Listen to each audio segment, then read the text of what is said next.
Assalamualaikum warahmatullahi wabarakatuh. Halo, selamat pagi. Salam sejahtera untuk kita semua. Siswa-siswi sekolah menengah pertama di seluruh Indonesia. Pada kesempatan kali ini saya akan sedikit membahas IPS, materi IPS di kelas 8 semester 2, yaitu dengan materinya adalah kedatangan bangsa Eropa di Indonesia.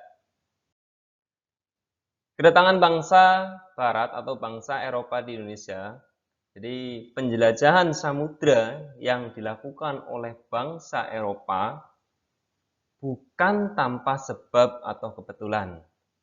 Keragaman kekayaan yang dimiliki bangsa Indonesia mendorong bangsa asing untuk turut memanfaatkannya. Nah, kedatangan bangsa-bangsa asing ke Indonesia sempat merugikan bangsa Indonesia. Ya, keinginan mereka menguasai Indonesia pada masa kolonialisme dan imperialisme melahirkan dampak-dampak negatif bagi bangsa Indonesia.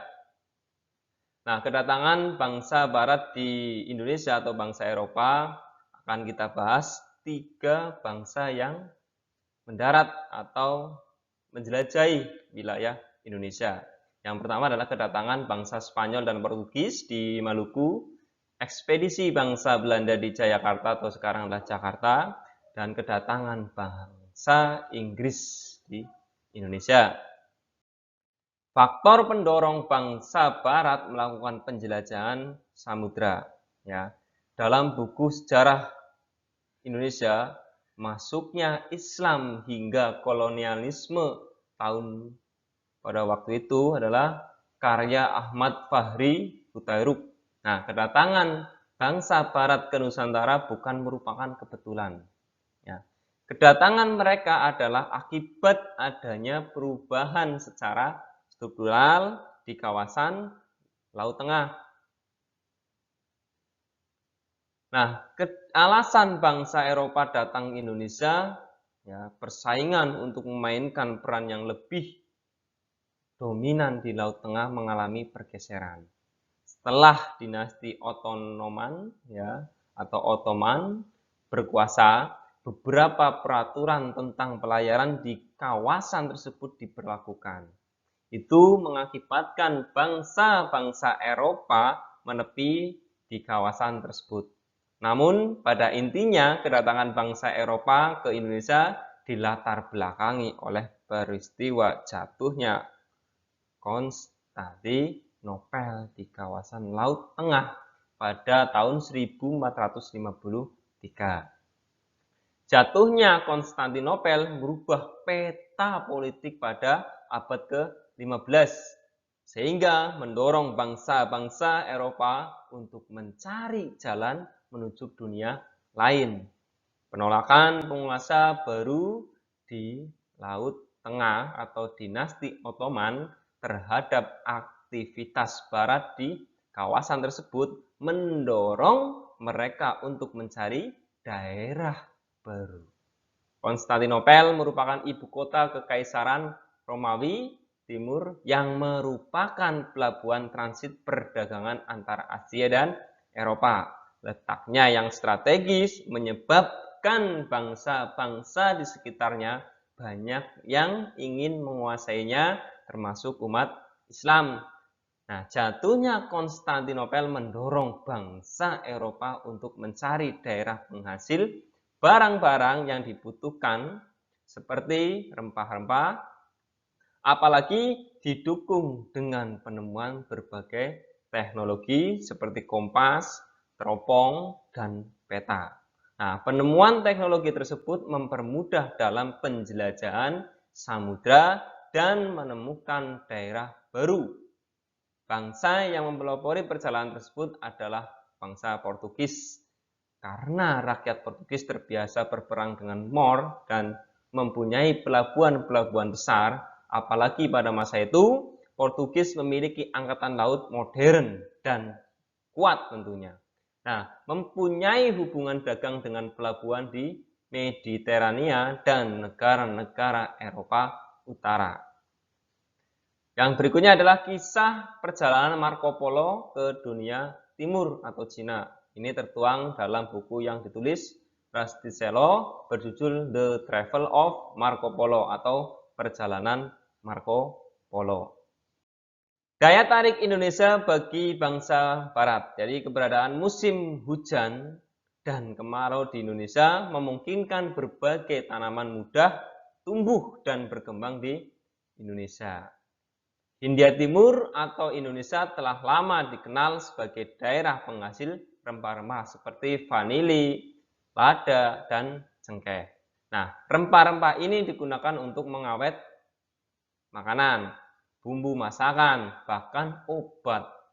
Karena kegunaannya, rempah-rempah ini sangat laku di pasaran dan harganya pun mahal.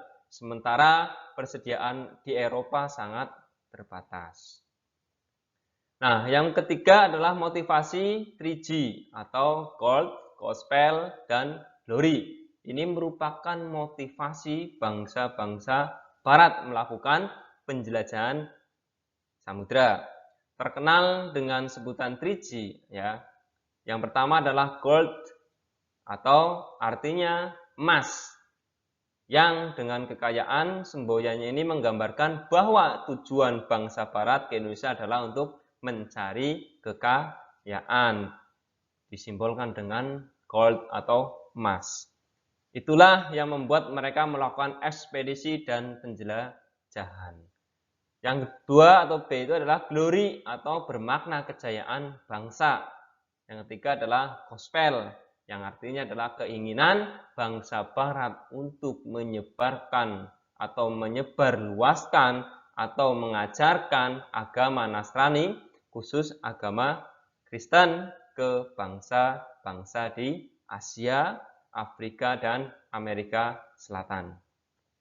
Revolusi industri yang keempat ini pergantian atau perubahan secara menyeluruh dalam memproduksi barang dari sebelumnya, yaitu menggunakan teknologi manusia dan hewan menjadi tenaga mesin.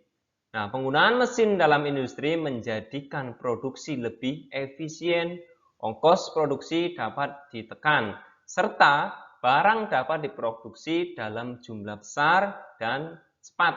Berkembangnya revolusi industri menyebabkan bangsa-bangsa Barat memerlukan bahan baku yang lebih banyak. Mereka juga memerlukan daerah pemasaran untuk menjual hasil-hasil industrinya. Salah satu pengaruh revolusi industri yang sangat terasa adalah dalam kegiatan transportasi. Penemuan mesin uap dan dapat dijadikan mesin penggerak perahu merupakan teknologi baru pada masa tersebut. Perahu dengan mesin uap merupakan penemuan sangat penting yang mendorong penjelajahan bangsa-bangsa Barat atau bangsa-bangsa Eropa. Nah, kedatangan bangsa Spanyol dan Portugis di Maluku ya. Portugis telah menguasai Malaka tahun 1511. Daerah pasar perdagangan tersebut di Asia Tenggara bermaksud untuk menguasai pusat rempah-rempah di Maluku. Maka diutuslah Antonio de Abreu dan Francisco Serrao ke Maluku. Saat itu kerajaan Ternate Tidore sedang bertikai. Pada tahun 1512, Kapten Sebastian del Cano dari Spanyol tiba di Maluku. Hal ini menimbulkan protes dari Portugis karena dianggap melanggar perjanjian Tordesillas. Dalam perjanjian ini menjelaskan bahwa kerajaan Spanyol memiliki wewenang berdagang dan berlayar ke arah barat, sedangkan untuk Portugis berlayar ke arah timur. Nah, menurut pandangan Portugis, Maluku termasuk bagian dari sebelah timur. Nah, setelah Spanyol tidak menghiraukan perdagangan Portugis, sehingga muncullah pertentangan antara keduanya di Maluku. Nah, hubungan Portugis dengan Ternate sangat dekat. Di bawah pimpinan Antonio de Brito mendirikan banteng pertahanan Saint John di Ternate. Sedangkan Spanyol menjalin hubungan dengan Tidore dan membantu Tidore melawan Ternate yang dibantu Portugis tetapi kalah. Maka tahun 1529 Spanyol Portugis menandatangani perjanjian yang namanya adalah Perjanjian Saragossa. Isi perjanjian tersebut yang pertama adalah pedagang Portugis menguasai daerah perdagangan dari Maluku sampai Tanjung Harapan.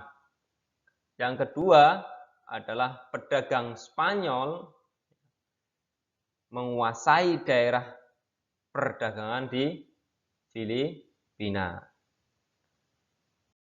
Ekspedisi bangsa Belanda di Jayakarta atau sekarang adalah Jakarta.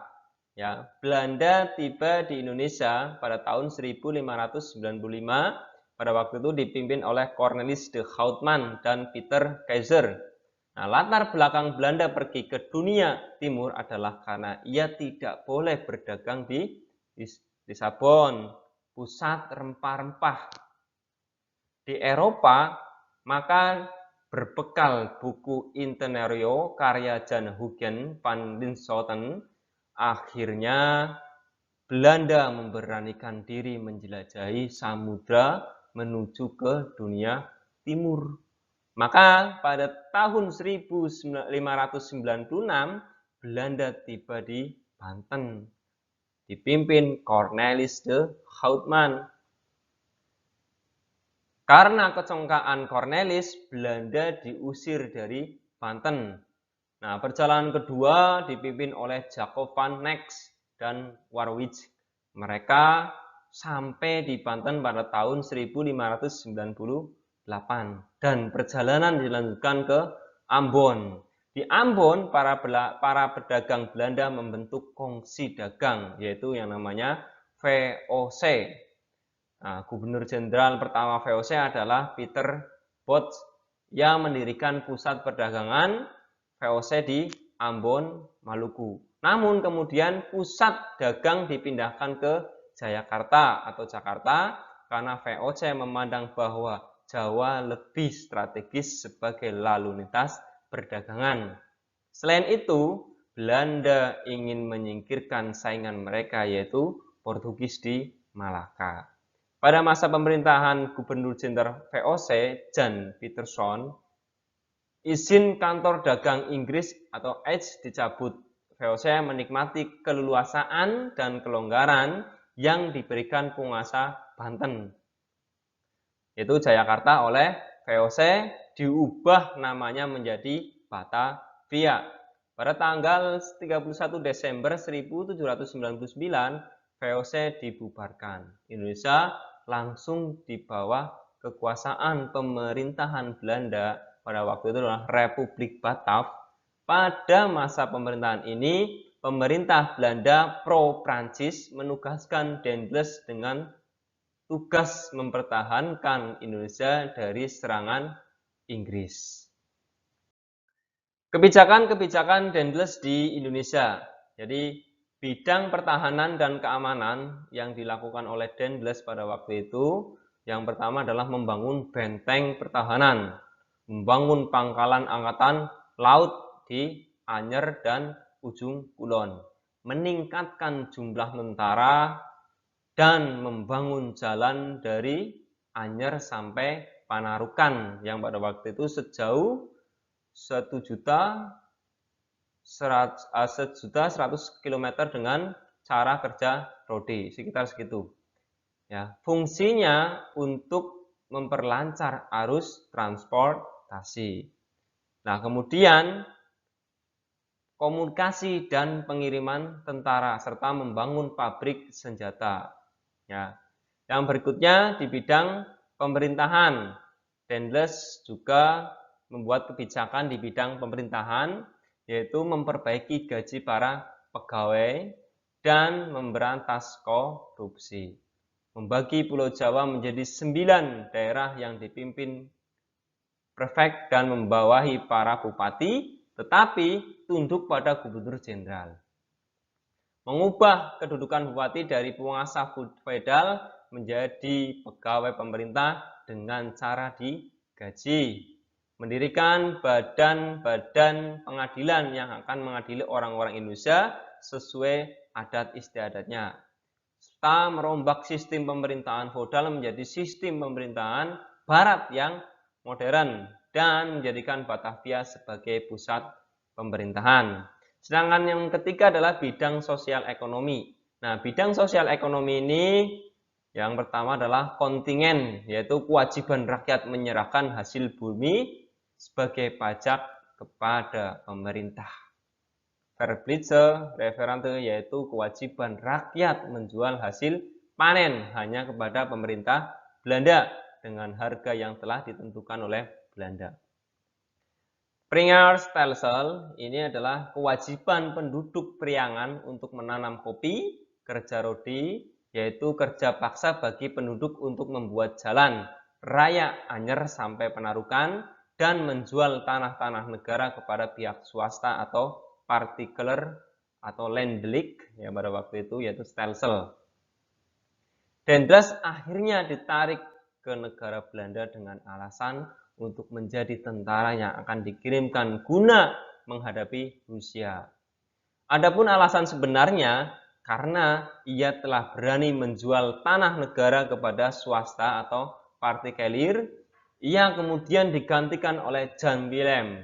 Pada akhirnya Indonesia jatuh ke tangan Inggris melalui perjanjian Tuntang. Nah, kedatangan bangsa Inggris di Indonesia.